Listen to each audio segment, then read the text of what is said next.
2, and 1. And I am live, guys. How are you doing? What is going on? It is Saturday night, April 8th, and I am here live on both Facebook and YouTube. So I hope you guys are tuning in on one or the other. I am counting this chat as one of my days of the 100 videos in 100 days. Are you watching them? If you're not, I encourage you to tune on in. I'm having a lot of fun with them. I can't believe we're already 32 days into the 100. Oh my goodness, how much fun is that?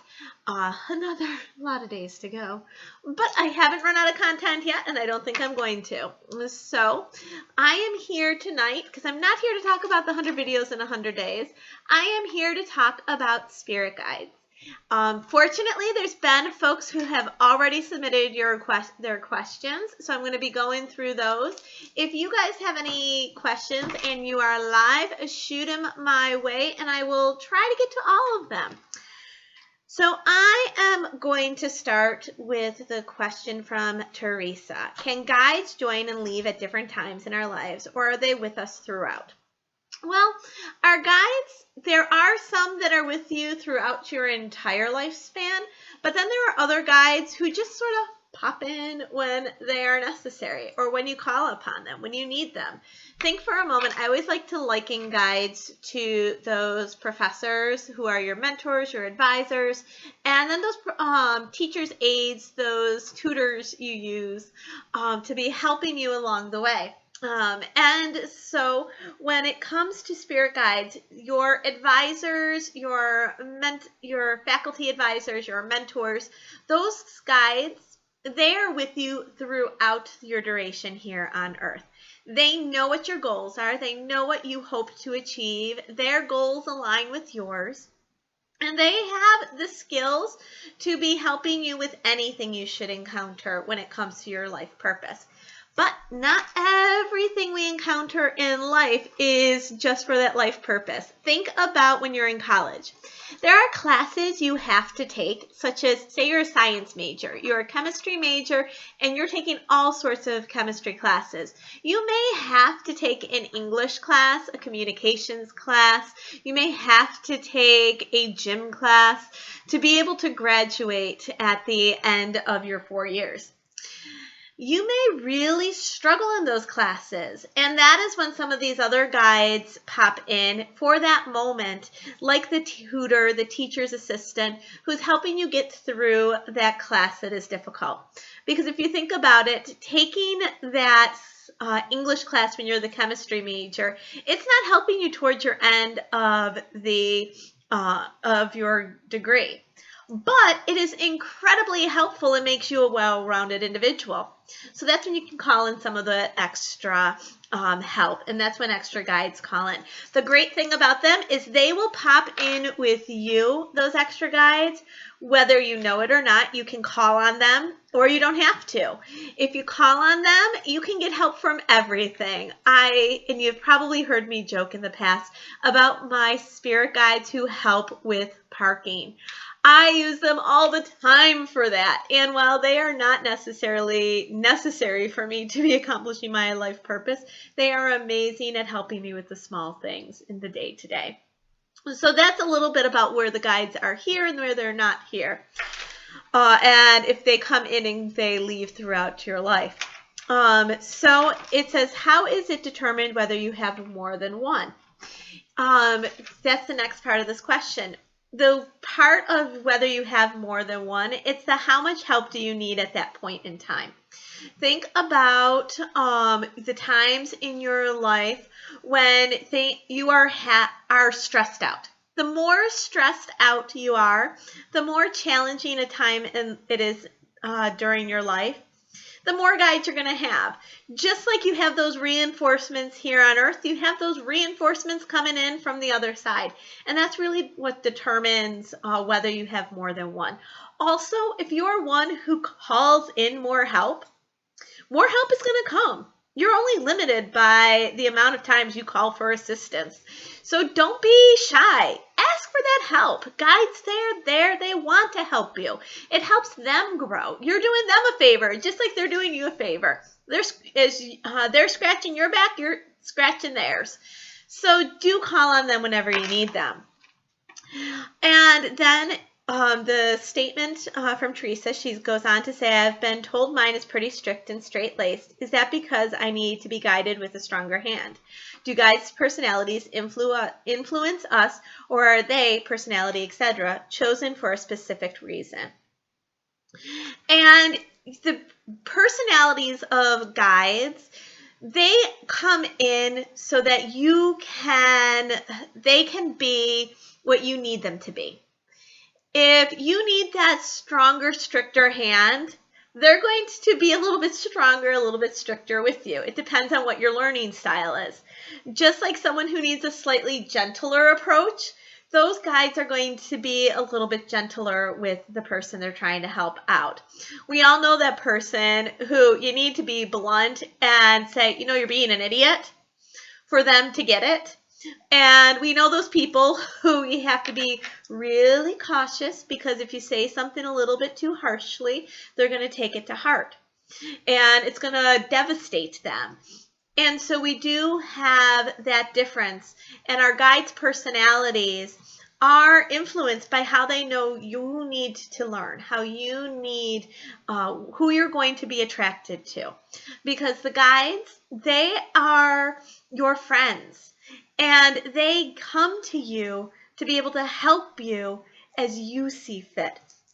And the personalities really are to be helping you as opposed to for them.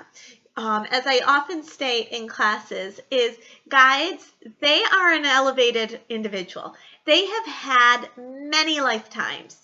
So in those many lifetimes, they've probably been male, they've been female, they've been probably all the races.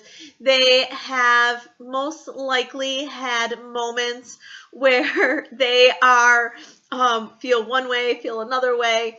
They have been everything under the sun. So when they come back to you, they're demonstrating themselves to you. This isn't a fashion that you are most going to be comfortable with, as opposed to necessarily who they were and what they looked like here. And it is because, so they're just trying to help you. You think about those people who you become friends with. My friends, they're going to give it to me straight, whereas other people, the nice and gentle, it's a little bit hard. You got to give it to me straight. And that's how my guides do it. That's how Clarissa is. She's just like blunt and she's in my face. So I hope, Teresa, that answers your question. I'm going to be moving on to the next question in my list. And it is from Lisa Marie. And her question is, how do we know when our guides are around? And how can we communicate with them? There's a lot of different ways you can know your guides are around. They can give you signs. They can give you feelings. Most commonly, however, they are that little bit of nudging you feel in your gut, in your stomach. They're going to be pushing you forward, and they're going to be helping. They're just that pit in the stomach. We often don't see, you don't have to see them. Their personalities, you seeing them is more for you than it is for them. They just want to be around and help you. They pop in with synchronicities. They pop in with coincidences. There's a whole slew of different ways they can. The thing I want to encourage you is, if you start seeing something being brought up in conversation time and time and time again, if you start seeing, like today, when I was driving down the road to Springville for a house party, I saw 14 deer on the same side of the road. 14. That's a lot of deer. It was 3 o'clock in the afternoon. And for myself, I took that as a sign from my guides that, okay, I've got to look into deer. I haven't done it yet. They're probably a little annoyed as I'm saying this. They are. But they'll come in and they will continue to put the same thing in your path time and time and time and time again. Don't know what that thing is? Afraid you're going to miss it? Tell them what you want to see. Because they work for you and they want to help you out. And so by telling them what it is you want to see so that you know that they are around, be it yellow roses like you see in my background, be it butterflies, cardinals, something, a song, anything, whatever it is, tell them and you will then know that they are around you. It is an amazing feat and it can happen just like that. Don't believe me? I encourage you tonight to choose a sign that you want your guides to present to you. It can be anything. I do encourage you not to go so obscure that it is highly, highly unlikely that you're going to receive it. I know someone who they chose a purple giraffe with red lipstick, a tutu, high heels, went all the way out. That is going to be very uncommon. Interestingly, she got it. But also don't go so common that, say, the top 40 hit single on the Billboard music this week. Don't go with that because obviously if you turn on the radio, turn on the TV, you're walking in a store, you're going to hear that song. So choose something that is slightly obscure, but not so out of the realm of possibility that it's not going to happen. Choose something, and I encourage you to do this tonight, and ask, in the next 24 hours, you want it to pop up. I would be surprised if you did not have that sign pop up at least a handful of times. Every single time I do it, within the hour, they're popping up for me. I work with my guides all the time. So am I surprised by that? No, that's why I'm telling you 24. But I do want to encourage you to be keeping your eyes open because that's one of the ways you can know that they are around. You can feel their presence. You might feel that little bit of a push. Like I said, the gut feeling is going to be one way. But also you might just feel like there is a warmth and a love surrounding you. Communicating with them, talk to them. They hear you. You can talk out loud. You can talk in your head. You can do it any way you want to. You might not want to talk out loud on the bus as you're going into downtown because who knows what other people are going to think. But quite frankly, it doesn't matter what other people think.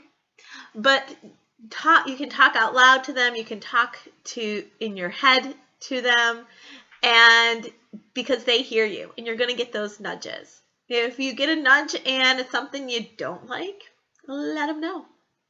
Tell them why you don't like it and what about it you'd like to see changed. If there's a situation in your life you're not so pleased with, envision how it is you want it to be different. And you know what? They can start working on it. Just kind of stick to your guns because once you've decided that, if you change your mind, guess what? They're still working on what you told them you wanted them to work on, and they haven't moved on to the next thing. That's wasted effort, isn't it? So if you change your mind, I'll let them know. So, Teresa, thank you as well for listening in. And so moving on to my next question, also from Lisa Marie. She says, my 15-year-old son wants to know who his spirit guides are. How can I help him? I love to hear when kids are excited about their spirit guides.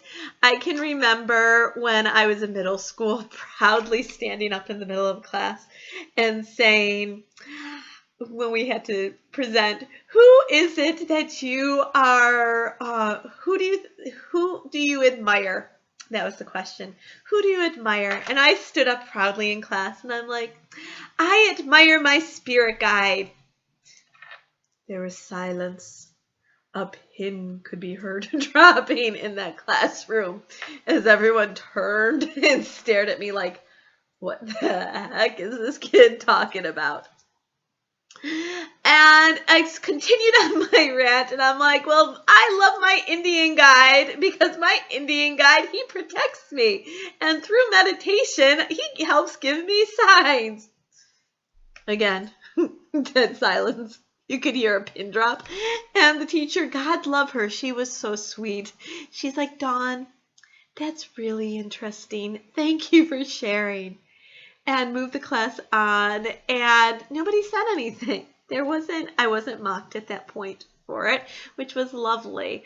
But I love that kids are excited about it. And 15, he's older than I was, because after that, let me tell you, it was a while before I talked about it with people again. But it is amazing. Kids are so in tune. So how can you help him? Well, continue doing obviously what you're already doing, because he's already over the hump of the hard time and he believes in it. Keep supporting him in it. The other thing I would encourage you to do is, just like I encouraged everyone on here tonight to be asking for a sign, have him ask his guides for a sign. So one, he knows they're really around, because you know what? They really are. And so that will, one, help show him and demonstrate to him that he can start asking for things.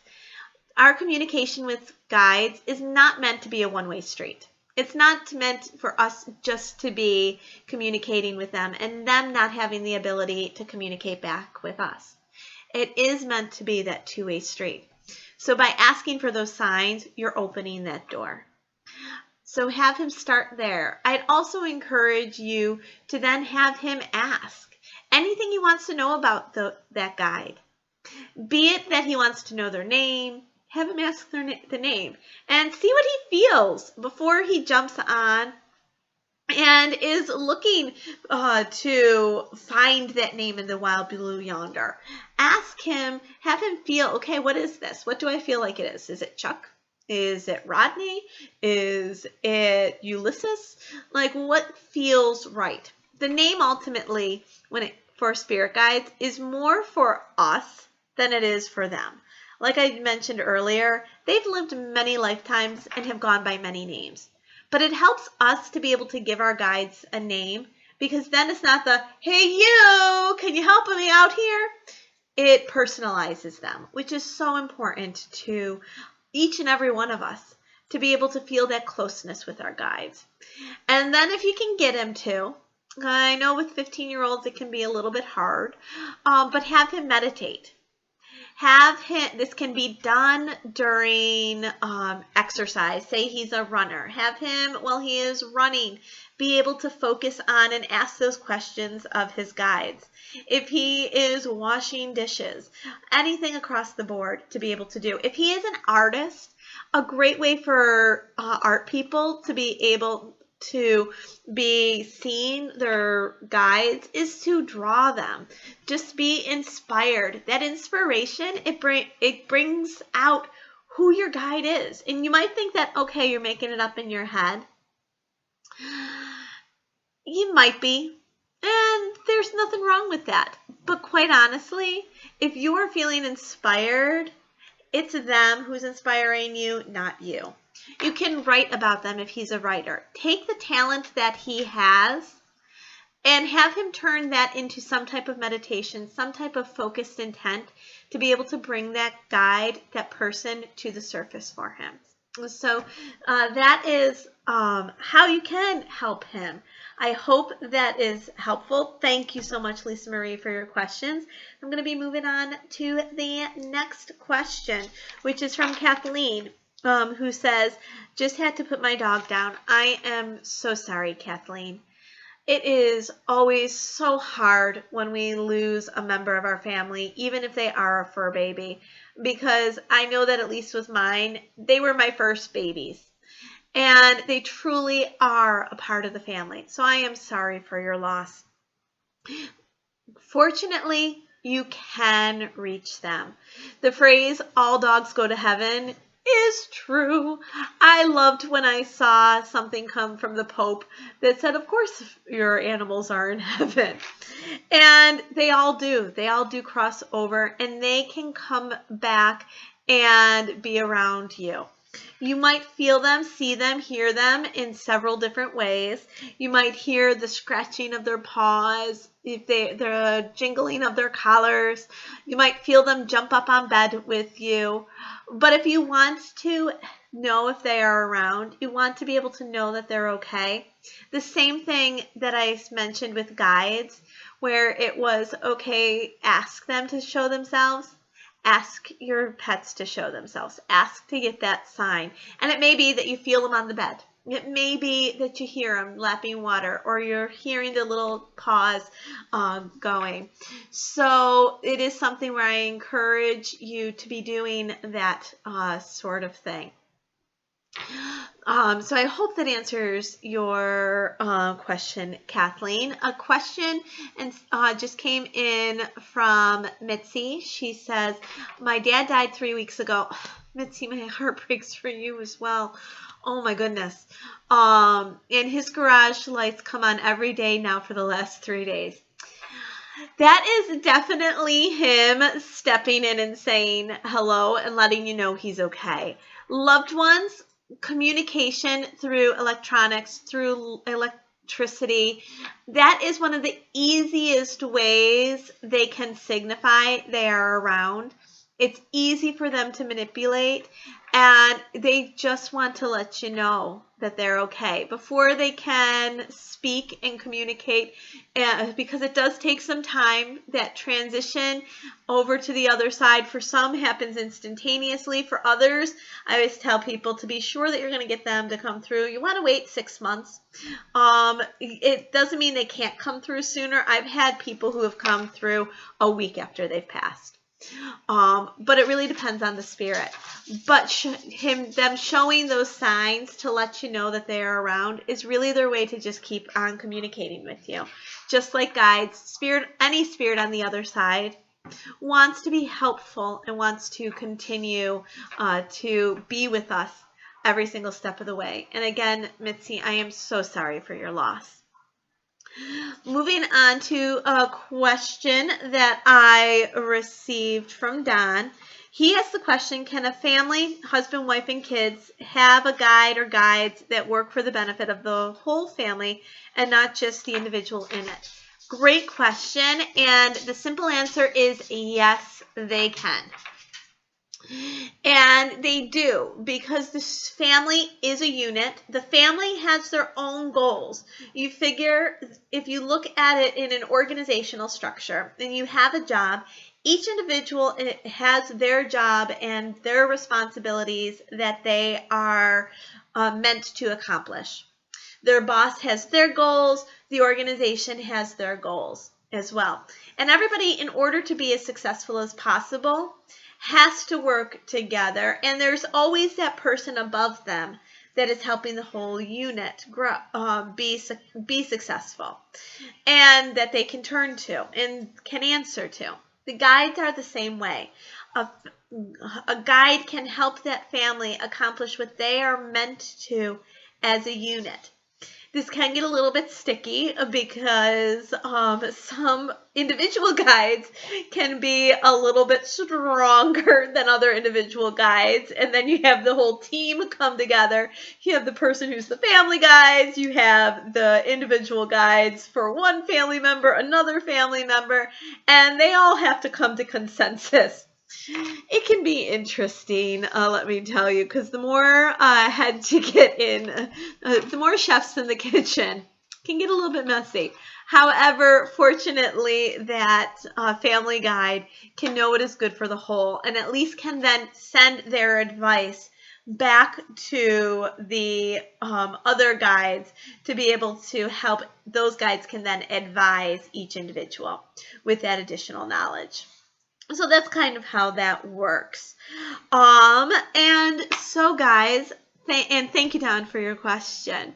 So guys, I've answered the questions that I've had submitted thus far, and my phone is beginning to die on me. So I am going to thank you all for tuning in this evening. I hope you've had as much fun as I have had. And again, as I started at the beginning, this is day 32 of my 100 videos in 100 days. So if you have not been watching them, please go to YouTube, subscribe, share with your friends. I'm having a lot of fun doing it. It is amazing. So guys, thanks for tuning in. Talk to you soon. Tomorrow.